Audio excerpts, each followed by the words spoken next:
We want freedom by any means necessary. We want justice by any means necessary. We want equality by any means necessary. We want it now, or we don't think anybody should have it. So whatever kind of action program can be devised to get us the things that are ours by right, then I'm for that kind of action no matter what the action is. I don't think when a man is being criminally treated that some criminal has the right to tell that man what tactics to use to get the criminal off his back.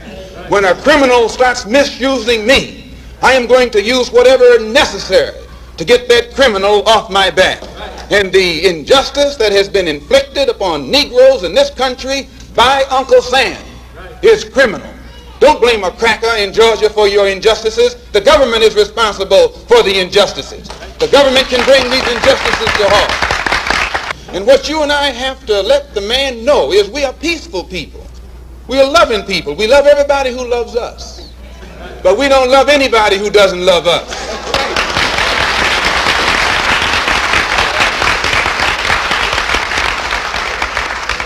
We're nonviolent with people who are nonviolent with us. But we are not nonviolent with anyone who is violent with us. But when someone attacks you, when someone comes at you with a club, when someone comes at you with a rope, when someone comes at you with a gun, despite the fact that you've done nothing, he tells you, suffer peacefully. Pray for those who use you despitefully. Be long-suffering. And how long can you suffer after suffering for 400 years? The most disrespected person in America is the black woman. The most unprotected person in America is the black woman. The most neglected person in America is the black woman. And as Muslims, the Honorable Elijah Muhammad teaches us to respect our women and to protect our women. And the only time a Muslim really gets real violent is when someone goes to molest his woman. We will kill you for our woman. I'm making it plain, yes. We will kill you for our woman. We believe that if the white man will do whatever is necessary to see that his woman gets respect and protection, then you and I will never be recognized as men until we stand up like men and place the same penalty over the head of anyone who puts his filthy hands out to put in the direction of our women. That whenever a people come to the conclusion that the government which they have supported proves itself unwilling or proves itself unable to protect our lives and protect our property because we have the wrong color skin, we are not human beings unless we ourselves band together and do whatever, however, whenever is necessary to see that our lives and our property is protected. And I doubt that any person in here would refuse to do the same thing were he in the same position. I'm speaking as a black man from America, which is a racist society. No matter how much you hear it talk about democracy, it's as racist as South Africa or as racist as Portugal or as racist as any other racialist society on this earth. The only difference between it and South Africa preaches separation and practices separation. America preaches integration and practices segregation. This is the only difference. They don't practice what they preach. Whereas South Africa preaches and practices the same thing. I have more respect for a man who lets me know where he stands, even if he's wrong, than the one who comes up like an angel and is nothing but a devil. And the only way we can bring about a change is to talk the kind of language, speak the language that they understand. The racialist never understands a peaceful language. The racialist never understands the nonviolent language. The racialist, he's spoken his language to us for 400 years. We have been the victim of his brutality. We are the ones who face his dogs that tear the flesh from our limbs, only because we want to enforce the Supreme Court decision. We are the ones who have our skulls crushed, not by the Ku Klux Klan, but by policemen, only because we want to enforce what they call the Supreme Court decision.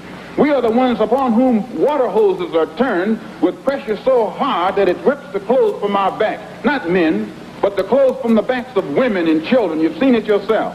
only because we want to enforce what they call the law. Well, anytime you live in a society supposedly based upon law, and it doesn't enforce its own law because the color of a man's skin happens to be wrong, then I say those people are justified to resort to any means necessary to bring about justice where the government can't give them justice. Let us remember that we are not brutalized because we're Baptists. We're not brutalized because we're Methodists. We're not brutalized because we're Muslims. We're not brutalized because we're Catholics. We're brutalized because we are black people in America.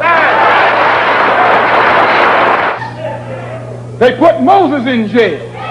They put Daniel in jail. Why, you haven't got a man of God in the Bible that wasn't put to jail when they started speaking out against exploitation and oppression. And once the white public is convinced that most of the Negro community is a criminal element, then this automatically paves the way for the police to move into the Negro community, exercising Gestapo tactics, stopping any black man who is on the sidewalk, whether he is guilty or whether he is innocent, whether he is well dressed or whether he is poorly dressed, whether he is educated or whether he is dumb, whether he's a Christian or whether he's a Muslim. As long as he is black and a member of the Negro community, the white public thinks that the white policeman is justified in going in there and trampling on that man's civil rights and on that man's human rights. Who taught you to hate the texture of your hair? Who taught you to hate the color of your skin to such extent that you bleach to get like the white man? Who taught you to hate the shape of your nose and the shape of your lips?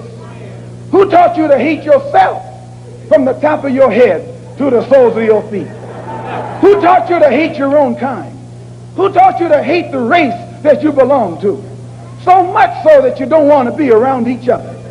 No, before you come asking Mr. Muhammad, does he teach hate, you should ask yourself who taught you to hate being what God gave you. And I, for one, as a Muslim, believe that the white man is intelligent enough. If he were made to realize how black people really feel and how fed up we are without that old compromise and sweet talk. Stop sweet talking him. Tell him how you feel. Tell him what kind of hell you've been catching, and let him know that if he's not ready to clean his house up, if he's not ready to clean his house up, he shouldn't have a house. It should catch on fire and burn down. We declare our right on this earth to be a man, to be a human being, to be respected as a human being, to be given the rights of a human being in this society, on this earth, in this day, which we intend to bring into existence by any means necessary.